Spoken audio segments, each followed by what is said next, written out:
గోవింద గోవింద గోవింద గోవింద.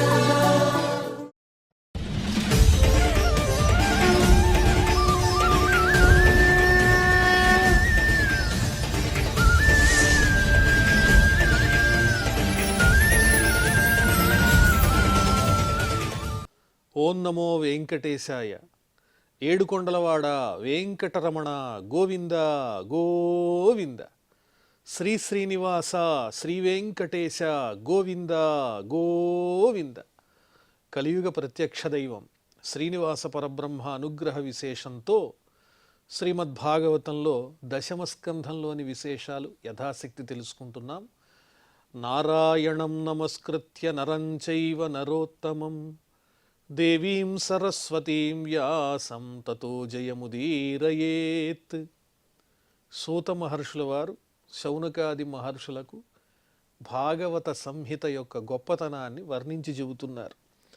పురాణ సంహితామేతామధీత్య ప్రయతో ద్విజః ప్రోక్తం భగవతా యత్తు తత్పదం పరమం వ్రజేత్. ఈ పురాణ సంహితను ద్విజుడు అధ్యయనం చేసినట్లయితే నియమనిష్టలతో అతడు భగవంతుని యొక్క అనుగ్రహం చేత ముక్తిని పొందుతాడు, పరమాత్ముని యొక్క స్థానాన్ని పొందుతాడు, ఆ వైకుంఠధామాన్ని చేరుకుంటాడు అని చెబుతూ విప్రోధీత్యాప్నుయాత్ ప్రజ్ఞాం రాజన్యో దధిమేఖలాం వైశ్యో నిధిపతిత్వంచ శూద్రశుద్ధ్యేత పాతకాత్.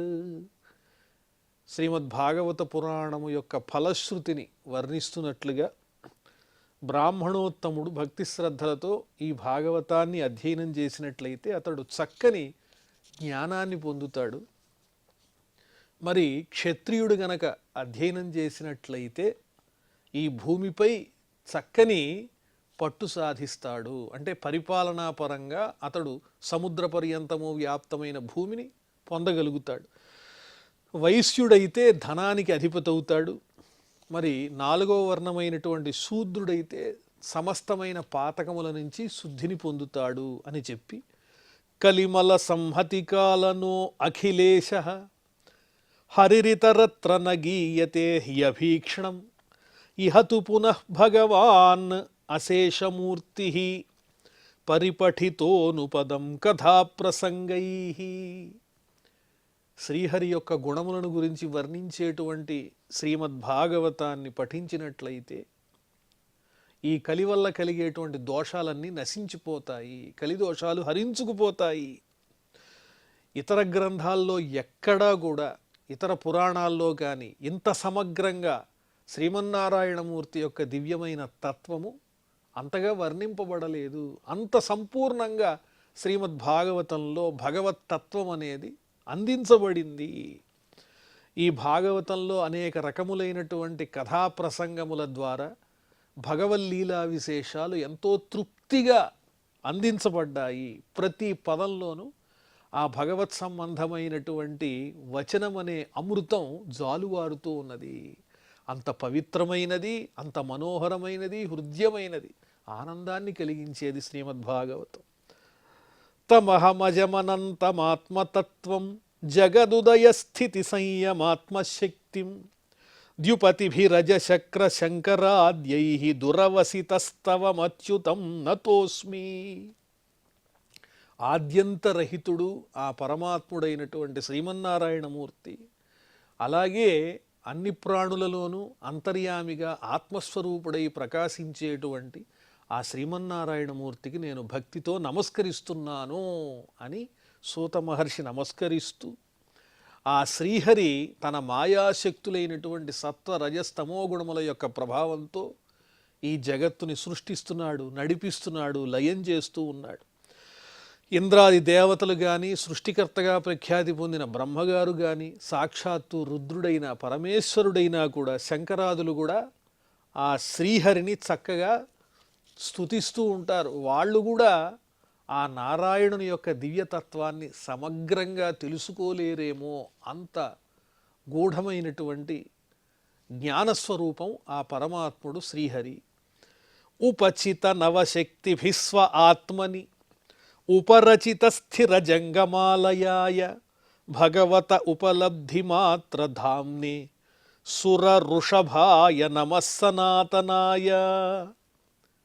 శ్రీహరి తనవైనటువంటి 9 శక్తులతో ఈ సృష్టినంతా కూడా సృష్టిస్తూ నడిపిస్తూ లయం చేస్తున్నాడు. ఆ 9 శక్తులు ఏమిటంటే ప్రకృతి, మహత్తత్వము, సూత్రాత్మ, అహంకారము, అలాగే పంచతన్మాత్రలు. వీటితో ఈ సృష్టి అంతా కూడా ఏర్పాటవుతోంది. అలాంటి జ్ఞానస్వరూపుడైనటువంటి ఆ పరమాత్మునకు నమస్కారము. శ్రీ మహావిష్ణువు అంటే దేవదేవుడు, అలాగే సనాతనమైనటువంటి భగవత్ స్వరూపము. అటువంటి పరమాత్మకు నమస్కారము అని చెబుతూ స్వసుఖ నిభృత చేతాస్తద్యుదస్తాన్యభావో అప్యజిత రుచిరలీలా కృష్ణసారస్తదీయం వ్యతనుత కృపయా యస్తత్వదీపం పురాణం తమఖిల వృజినఘ్నం వ్యాససూనుం నతోస్మి. సుఖమహర్షి చాలా ఉన్నతమైనటువంటి చక్కని పరమాత్మ జ్ఞానం కలిగినటువంటి వారు. ఆ యోగి పుంగవులు ఈ జగత్తునంతా భగవన్మయంగా దర్శించేటువంటి గొప్ప దృష్టి కలిగినటువంటి వారు. అయినా శ్రీకృష్ణస్వామి లీలల్ని ఆయన గమనించి పరిశీలించేటప్పటికీ ఆయనలో ఒక తన్మయత్వం వచ్చేసింది. ఎంతో తృప్తిగా ఆ శ్రీకృష్ణ లీలల్ని హృదయంగా ఆయన వర్ణించి చెప్పారు. ఆకర్షింపబడ్డారు వాటి చేత. ఆత్మతత్వాన్ని ప్రకాశింపజేసేటువంటి, సమస్త దుఃఖములను నశింపజేసేటువంటి ఆ భాగవత పురాణాన్ని భగవల్లీలతో వ్యాపింపజేశారు సుఖయోగీంద్రుల వారు. అలాంటి వ్యాసపుత్రులైన సుఖయోగీంద్రుల వారికి ప్రణామములు అని సూత మహర్షి భక్తిగా సుఖయోగీంద్రుల వారిని స్మరించుకున్నారు. ఇక్కడితో మనం 12వ స్కంధంలో 12వ అధ్యాయాన్ని పరిపూర్ణం చేసుకుని 13వ అధ్యాయంలో ప్రవేశిస్తున్నాం. సూతౌవాచ యం బ్రహ్మా వరుణేంద్ర రుద్ర మరుతస్తున్వంతి దివ్యైస్తవైః వేదైః సాంగపదక్రమోపనిషదైః గాయంతి యం సామగాః ధ్యానావస్థిత తద్గతేన మనసా పశ్యంతి యం యోగినః యస్యాంతం న విదుః సురాసురగణాః దేవాయ తస్మై నమః. ఆ శ్రీహరిని, శ్రీమన్నారాయణమూర్తిని బ్రహ్మగారు, ఇంద్రాది దేవతలు, రుద్రుడు, వీళ్ళందరూ, మరుత్తులు, దేవతాగణములందరూ దివ్యమైనటువంటి స్తోత్రంతో స్తుతిస్తూ ఉంటారు. అలాగే వేద పండితులు, సామవేదాన్ని చక్కగా అధ్యయనం చేసినటువంటి వారు ఉపనిషత్ సారములతో కూడినటువంటి ఆ వేదాన్ని స్తుతి రూపంలో గానం చేస్తూ ఆ పరమాత్మను స్తోత్రం చేస్తూ ఉంటారు. యోగులేమో ధ్యానంతో ఉన్నటువంటి వారై ఆ పరమాత్మను హృదయంలో దర్శిస్తూ ఉంటారు. అటువంటి పరమాత్మని యొక్క దివ్య తత్వాన్ని సమగ్రంగా తెలిసినటువంటి వారు ఎవరూ లేరు. అలాంటి అపరిమితమైన అవధి లేని మహత్తు కలిగినటువంటి శ్రీమన్నారాయణమూర్తికి నమస్కారము అని చక్కగా నమస్కరించి పృష్ఠే భ్రామ్యదమందమందరగిరిగ్రావాగ్రకండూయనాత్ నిద్రాళోః కమఠాకృతేర్భగవతః శ్వాసానిలాః పాంతువః యత్సంస్కారకళానువర్తనవశాత్ వేలానిభేనాంభసాం యాలాయాతమతంద్రితం జలనిధేః నాద్యాపి విశ్రామ్యతి. మందర పర్వతాన్ని ఉద్ధరించటం కోసం ఆ శ్రీహరి తాబేటి రాయుని రూపాన్ని ధరించి ఆ మందర పర్వతాన్ని క్షీర సముద్రం నుంచి పైకి ఉద్ధరించే సమయంలో ఆ మందర పర్వతం ఆయన దేహము యొక్క పైభాగంలో అటూ ఇటూ బాగా దేవతలు దానవులు తిప్పుతూ ఉంటే ఆ మందర పర్వతాన్ని ఆ రాపిడి చేత తాబేటి రాయని యొక్క ఆ పైభాగంలో ఉండేటువంటి కండూతి అంటే దురద కాస్త తగ్గిపోయింది. ఆ తగ్గటం చేత ఉపశమనం చెందటం ద్వారా ఆయనకు చక్కటి నిద్ర వచ్చింది. ఆ నిద్ర వచ్చినటువంటి తాబేటి రాయుని యొక్క ఆ వాయు ప్రసారాలు ఏవైతే ఉన్నాయో, శ్వాస, వాటి ద్వారా ఆ సముద్రం అంతా కూడా అలజడిని పొందుతోంది. అలా తన శ్వాసతో సముద్ర తరంగములన్నింటినీ కూడా పునీతం చేసేటువంటి పరమాత్ముని యొక్క చక్కని ఆ శ్వాసకు నమస్కారము అని ఎంతో ఉదాత్తంగా చక్కని వర్ణన చేస్తూ ఉన్నారు. అందుకనే ఇప్పటికీ కూడా సముద్రంలో అలజడులు కలుగుతున్నాయి అంటే సంస్కార మాత్రంగా ఆ స్వామికి సంబంధించిన తాబేటి రాయుని యొక్క శ్వాస సముద్రం మీద ప్రభావం చూపుతూనే ఉన్నది అని ఎంతో చమత్కారంగా, అలాంటి స్వామి యొక్క శ్వాస మిమ్మల్ని అందరినీ రక్షించుగాక అని చెబుతూ, పురాణ సంఖ్యా సంభూతిం అస్య వాచ్య ప్రయోజనే దానందానస్య మాహాత్మ్యం పాఠాదేశ్చ నిబోధత. ఇంకా పురాణముల యొక్క విషయాలేమిటి, పురాణ ప్రయోజనం ఏమిటి, ఏ పురాణంలో ఎన్ని సంఖ్యలు కలిగిన శ్లోకాలు ఉన్నాయి, అలాగే పురాణాన్ని దానం చేయటం వల్ల కలిగేటువంటి ప్రయోజనం ఏమిటి, వాటి మహిమ ఏమిటి, అలాగే అందులో చెప్పబడినటువంటి విషయాల యొక్క మహత్యం ఏమిటి, అవన్నీ కూడా నేను వర్ణించి చెప్తాను. మాహాత్మ్యం ఏమిటి, ఇవన్నీ వర్ణించి చెప్తాను, వినండి అని చెబుతూ, బ్రాహ్మం దశసహస్రాణి పాద్మం పంచోనషష్టిచ శ్రీవైష్ణవం త్రయోవింశచతుర్వింశతి శైవకం. బ్రహ్మపురాణంలో 10,000 శ్లోకాలున్నాయి, పద్మపురాణంలో 55,000 శ్లోకాలు, విష్ణు పురాణంలో 23,000 శ్లోకాలు, శివపురాణంలో 24,000 శ్లోకాలు ఉన్నాయి.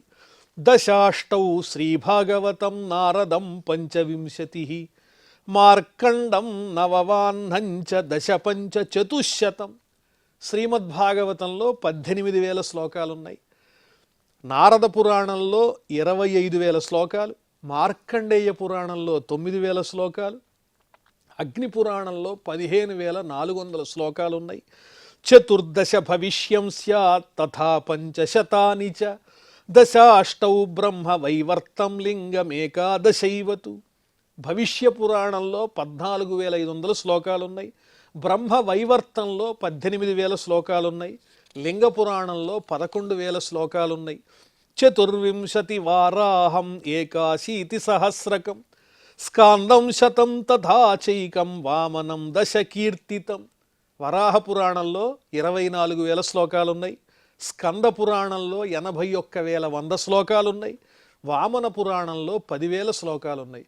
అలాగే కౌర్మం సప్తదశాఖ్యాతం మాత్స్యం తత్తు చతుర్దశ ఏకోనవింశత్ సౌపర్ణం బ్రహ్మాండం ద్వాదశైవతు. కూర్మ పురాణంలో 17,000 శ్లోకాలున్నాయి, మత్స్య పురాణంలో 14,000 శ్లోకాలు, గరుడ పురాణంలో 19,000, బ్రహ్మాండ పురాణంలో 12,000. ఏవం పురాణ సందోహ చతుర్లక్ష ఉదాహృత తత్రాష్టౌ దశ సాహస్రం శ్రీభాగవతమిష్యతే. ఈ విధంగా మొత్తం పురాణాల్లో ఉన్నటువంటి శ్లోకాల సంఖ్య ఎంత అంటే 4 లక్షలు. మరి వాటిల్లో శ్రీమద్భాగవతంలో ఉన్న శ్లోక సంఖ్య ఎంత అంటే 18,000 శ్లోకాలు ఉన్నాయని ప్రత్యేకంగా చెప్పారు. ఇదం భగవతా పూర్వం బ్రహ్మణే నాభిపంకజే స్థితాయ భవభీతాయ కారుణ్యాత్ సంప్రకాశితం. పూర్వం ఈ పురాణం అనేటువంటిది నాభికమలంలో ఉన్నటువంటి బ్రహ్మగారికి ఏమీ దిక్కుతోచక సంసారం వల్ల భయపడేటువంటి ఆ బ్రహ్మగారికి సాక్షాత్తు శ్రీమన్నారాయణమూర్తి అందించారు. ఆది మధ్యావసానేషు వైరాగ్యాఖ్యాన సంయుతం హరిలీలా కథావ్రాతామృతానందిత సత్సురం. ఈ భాగవత పురాణంలో ప్రారంభంలోనూ మధ్యలోనూ చివరలోనూ 3 చోట్ల వైరాగ్యాన్ని కలిగించేటువంటి చక్కని వృత్తాంతాలు వర్ణింపబడ్డాయి.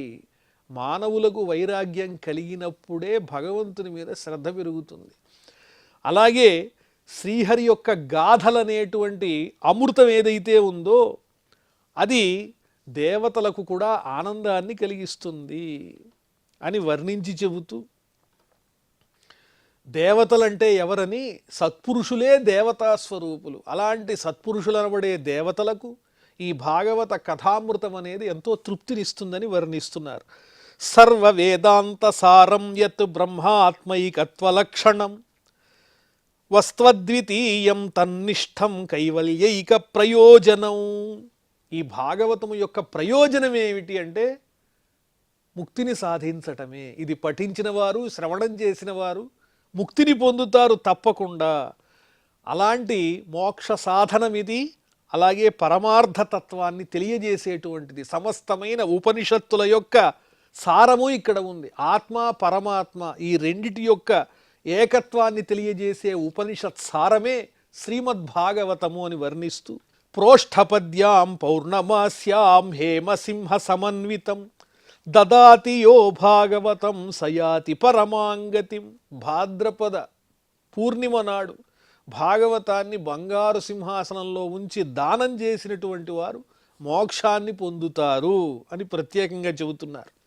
రాజంతే తావదన్యాని పురాణాని సతాంగణే యావన్న దృశ్యతే సాక్షాత్ శ్రీమద్భాగవతం పరం. అన్ని పురాణాలు ఒక ఎత్తు అయితే శ్రీమద్భాగవతం ఒక ఎత్తు అని ఆ భాగవత పురాణము యొక్క గొప్పతనాన్ని చెబుతూ, ఇతర పురాణాలు భాగవతం ప్రవేశించనంత వరకే ప్రకాశిస్తూ ఉంటాయి. ఎప్పుడైతే శ్రీమద్భాగవతం ప్రవేశిస్తుందో అప్పుడు ఆ భాగవతం ముందు మిగతా పురాణాలన్నీ అంతగా ప్రకాశించవు అని చెబుతూ ఇదే భాగవతం యొక్క ఔన్నత్యం అని వర్ణిస్తున్నారు. సర్వవేదాంత సారం హి శ్రీమద్భాగవతం ఇష్యతే తద్రసామృత తత్వస్య నాణ్యత్ర స్యాద్రతి క్వచిత్. సమస్తమైన వేదాంత సారము శ్రీమద్భాగవతంలో కనిపిస్తూ ఉన్నది. ఆ అమృత రసాన్ని గ్రోలటంలో ఆనందాన్ని అనుభవించినటువంటి వారు, ఆ తృప్తిని పొందినటువంటి వారు మరెక్కడా అటువంటి రుచిని పొందలేరు. ఇంకెక్కడా వారికి అంత సంతృప్తి కలగదు. నిమ్నగానాం యథా గంగా దేవానామచ్యుతో యథ వైష్ణవానాం యథా శంభు పురాణానామిదం తథ.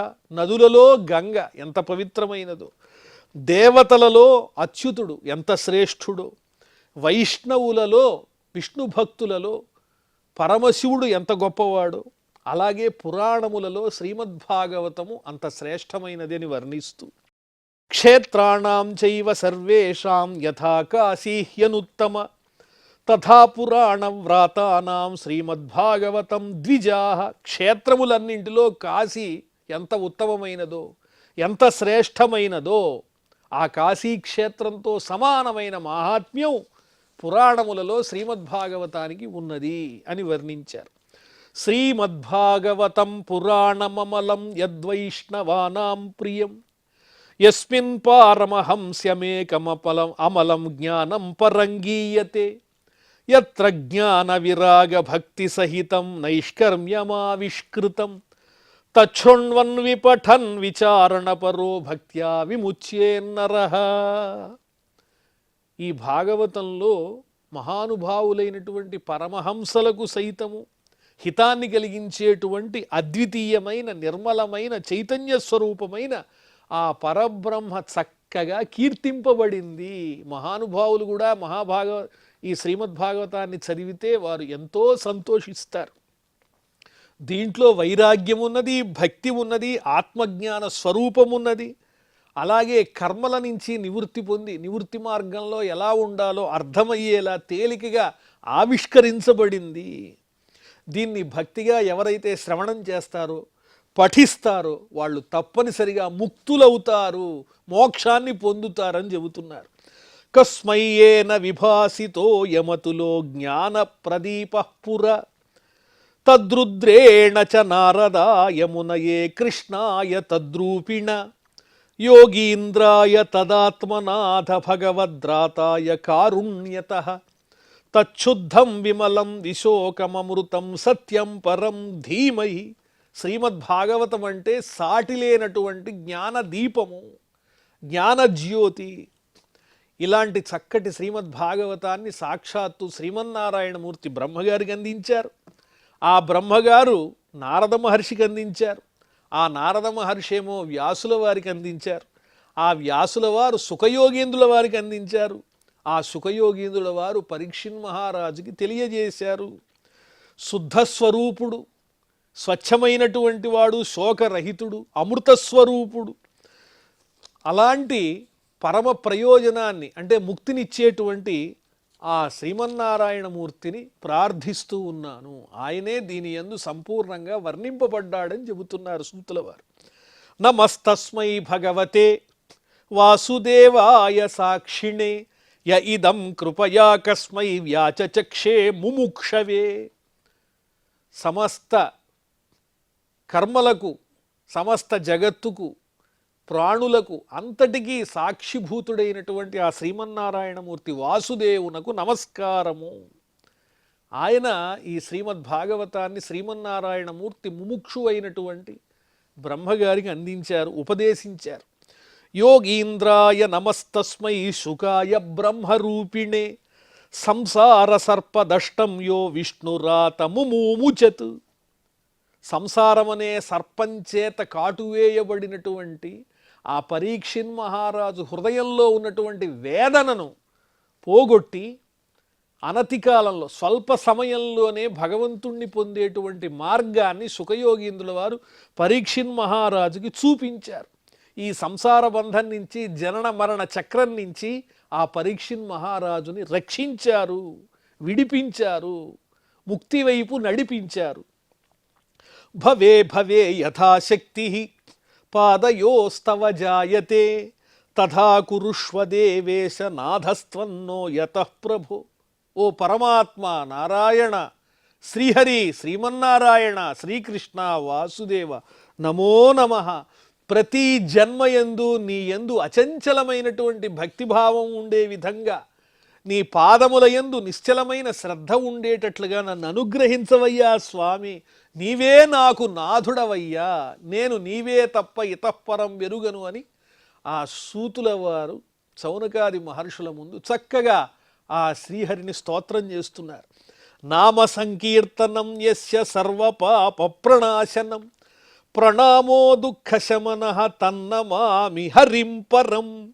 ఏ పరమాత్ముణ్ణి గనక చక్కగా స్మరించినట్లయితే, కీర్తించినట్లయితే సమస్తమైనటువంటి పాపములు నశించిపోతాయో, ఏ పరమాత్మస్వరూపుడైన శ్రీమన్నారాయణ మూర్తికి నమస్కారం చేసినట్లయితే సమస్త దుఃఖాలు ఉపశమిస్తాయో, అలాంటి శ్రీహరికి నమస్కారము అని చెప్పి చక్కగా సూతుల వారు శౌనకాది మహర్షులందరికీ శ్రీమద్భాగవత పురాణాన్ని వినిపించారు. వారు అడిగినటువంటి సమస్తమైన ప్రశ్నలకు కూడా చక్కని సమాధానాలు అందించి ఆ వ్యాజంతో మనందరినీ ఆ ముక్తి మార్గం వైపు నడిపిస్తూ ఉన్నారు.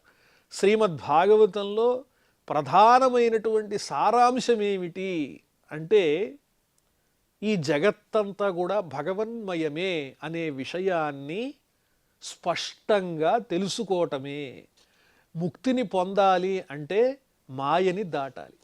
ఆ మాయని దాటటానికి ప్రధానమైన సాధనం ఏమిటి అంటే, భగవత్ సంబంధమైనటువంటి చక్కని ఆ అవతార విశేషాలను, లీలలను శ్రవణం చేయటం, పఠించటం, గానం చేయటం, మననం చేయటం, ఇవన్నీ ఎంతో తేలికగా ఆ భగవంతుని వైపు నడిపించేటువంటి మార్గాలు.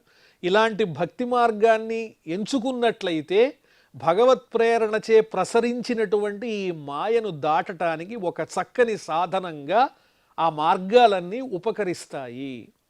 దాంతోపాటు జగత్తునంతటినీ కూడా భగవన్మయంగా దర్శిస్తూ సమస్త ప్రాణులు భగవత్ స్వరూపాలే అనేటువంటి స్వభావంతో రజోగుణాన్ని, తమోగుణాన్ని విడిచిపెట్టి ఆ పరమాత్మనే ధ్యానం చేస్తూ ఉన్నటువంటి వారు ముక్తిని పొందుతారు. కాబట్టి ఈ సుఖయోగీంద్రుల వారు పరీక్షిన్ మహారాజుకి తెలియజేసిన విషయంలో సారాంశం అదే.